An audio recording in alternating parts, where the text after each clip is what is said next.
صاحبو، یہ سب کیوں ہوا؟ ہمارے آقا و مولا کی توہین کائنات کے گوشے گوشے میں کیوں ہو رہی ہے؟ اور یہ پہلی مرتبہ ایسا ہوا کہ یہ ایک فیشن بن گیا اور تسلسل کے ساتھ یہ سلسلہ جاری ہے۔ اس کی ایک وجہ تو یہ ہے کہ مغرب نے دیکھا کہ مسلمان جگہ جگہ ذلیل خوار ہو رہے ہیں اور ہم نے ان کو جگہ جگہ دکھ دیے، انہوں نے ہمارا کیا بگاڑ لیا؟ اب ان کے اوپر ہم اگر یہ حملہ بھی کریں گے تو وہ ہمارا کیا بگاڑ لیں گے؟ مسجد اقصیٰ کئی عرصوں سے اور کئی سالوں سے ان کے قبضے میں ہے اور ان کو عرب آزاد نہ کروا سکے، بلکہ ایک عرب سے جب سوال کیا گیا کہ تم مسجد اقصیٰ آزاد تم کیوں نہیں کرواتے، تو اس نے دو ٹوک کہا، آنا ابغی عمارہ جدید، سیارہ جدید، حرمہ جدید۔ اس نے کہا مجھے نئی عمارت چاہیے، مجھے تو نئی بیوی چاہیے، مجھے نئی گاڑی چاہیے، باقی حکومت کا کام ہے، مجھے کوئی غرض نہیں۔ جب وہ گھوڑے کی ننگی پیٹھوں پہ بیٹھ کر میدان عمل میں اترنے والے جب وہ یہ بات کرنے لگ جائیں گے تو یہودی دلیر نہیں ہوں گے تو اور کیا ہوگا؟ تو یہودیوں نے یہ دیکھ لیا کہ مسلم امہ کے اندر بیداری پیدا نہیں ہو رہی، مسجد اقصیٰ کتنے عرصے سے ہمارے قبضے میں اور وہ کچھ نہیں کر رہے، لہذا اب ان کے پیغمبر صلی اللہ علیہ وسلم پر بھی حملہ کرو تو یہ کچھ نہیں کر سکیں گے۔ بوسنیا، چچینیا، عراق اور دیگر مسلمان ممالک کے اندر ہماری خواتین کی آبرو ریزی کی گئی، ان کی عصمت پامال کی گئی، لیکن مسلمان کچھ نہ کر سکے۔ اس چیز نے بھی ان کو دلیر کیا۔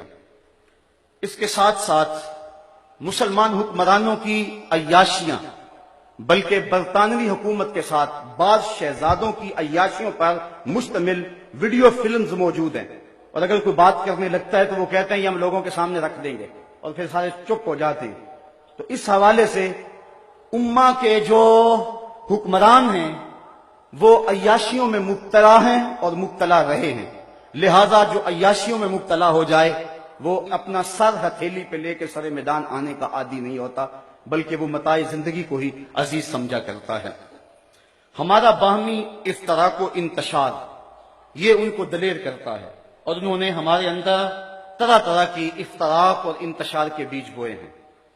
لارنس آف عربیہ، اس نے جب سلطنت عثمانیہ کو توڑا اور وطنیت کے نام سے انہوں نے قوموں کو تقسیم کیا، لیکن تھوڑی دیر کے بعد یہ آپس میں قریب ہو گئے، تو اس نے ایک بات کہی تھی، اس نے کہا تھا کہ اگر میں ان کے اندر ایسے اختلاف پیدا کرتا جس سے یہ فرقہ بندی کا شکار ہو جاتے تو یہ ایسے اختلاف تھے کہ صدیوں یہ اختلاف ان کے ختم نہ ہوتے۔ میں نے وہ جو صلاحیت وہاں ضائع کی، کاش کہ میں فرقہ واریت ان کے اندر داخل کر کے ان کو باہم آپس میں تقسیم کر دیتا، پھر کبھی بھی نہ جڑ سکتے۔ اس وقت بر صغیر دیکھ لیں، پوری دنیا دیکھ لیں، پھر انہوں نے اس منصوبے پہ عمل کیا۔ یہ ایک دکھتی ہوئی رگ ہے اور یہ ایک ایسا دردناک دکھڑا ہے کہ جس نے ہماری امت کو چاٹ لیا ہے۔ حال یہ ہے کہ 1857 کی جنگ آزادی میں مدارس اجاڑے جا رہے تھے، علماء کو کالے پانیوں کی سزا دی جا رہی تھی، جزیرہ انڈمان میں علماء کو پھانسی گھاٹوں میں لٹکایا جا رہا تھا، اور علماء و مذہبی لوگوں کو ملازمتوں سے الگ کیا جا رہا تھا۔ اگر اس دور میں وائس رائے ہند ایک مدرسے کی بنیاد رکھ رہا ہو تو ہمیں سمجھنے کے لیے یہ کافی ہے کہ اس کے مقاصد کیا ہو سکتے ہیں۔ اس دور میں اگر کسی عالم دین کو 600 روپیہ ماہوار تنخواہ ملتی ہو تو یہ بات سمجھنے میں دیر نہیں لگتی کہ اس کو تنخواہ کیا حدیث پڑھانے کی دیتے تھے یا ان کے پس پردہ کوئی اور کام تھے جس کی وجہ سے انہوں نے جبہ و دستار والے لوگوں کو خریدا اور پھر امت میں تشدد اور تفریق کے بوجھ بوئے۔ اور یہ وہ دکھڑا ہے، اقبال تڑپ تڑپ کے رو رو کے کہتا رہا، دیکھ مسجد میں شکست رشتہ تسبیح شیخ، اور بت قدے میں برہمن کی پختہ زناری بھی دیکھ، چاک کر دی ترک نادانے خلافت کی قبا، سادگی مسلم کی دیکھ اوروں کی عیاری بھی دیکھ۔ امت کے اندر جو اختلاف کی بنیاد ہے اس کو مٹانے کی کوشش کرے، اور جو کتابیں لکھی ہیں وہ لکھنے والے کو پیغمبر نہیں عام مولوی ہیں، وہ جرأت کا مظاہرہ کرے اور بیچ چوراہے کے رکھ کے ان کتابوں کو آگ لگا دے اور بریت کا اظہار کرے کہ ان لوگوں سے ہمارا کوئی تعلق نہیں ہے۔ اگر کوئی حضور کی مثلیت کا قائل کل تھا ہم اس کی بھی نفی کرتے ہیں، اگر کوئی آج کھا کے تراشتا ہے تو اس کی بھی نفی کرتے ہیں۔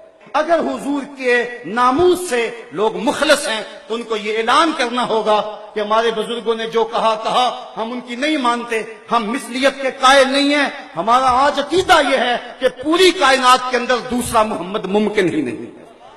خاکہ تو بڑی دور کی بات ہے، حضور کا تو سایہ بھی نہیں تھا۔ خدا نے حسینہ جمیلہ دا منہ موڑ دیتا، محمد بنا کے قلم توڑ دیتا۔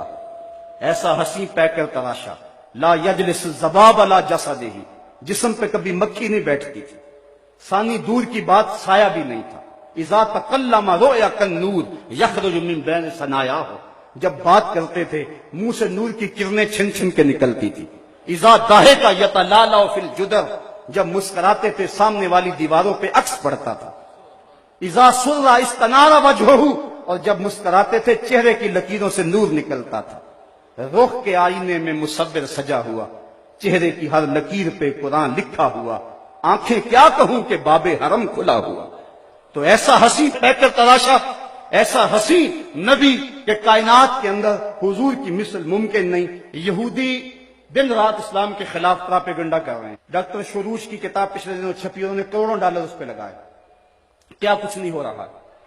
لیکن اس کے باوجود یہ آپ کے لیے خوشخبری کی بات ہے، یہ مایوسیوں کے دور میں، یہ پریشانیوں کے دور میں، جبکہ کلیجے پھٹ رہے ہیں، جبکہ روحیں تڑپ رہی ہیں، جبکہ دل اداس ہیں، جبکہ پیغمبر اسلام کی توہین ہمارے لیے ایک ایک لمحے میں زہر گھول دیا ہوا ہے، اس دور میں یہ بات آپ کے لیے خوش آئند ہے کہ اس وقت ایک محتاط اندازے کے مطابق یورپ اور امریکہ کے اندر ایک مہینے میں 18,000 لوگ اسلام قبول کر رہے ہیں۔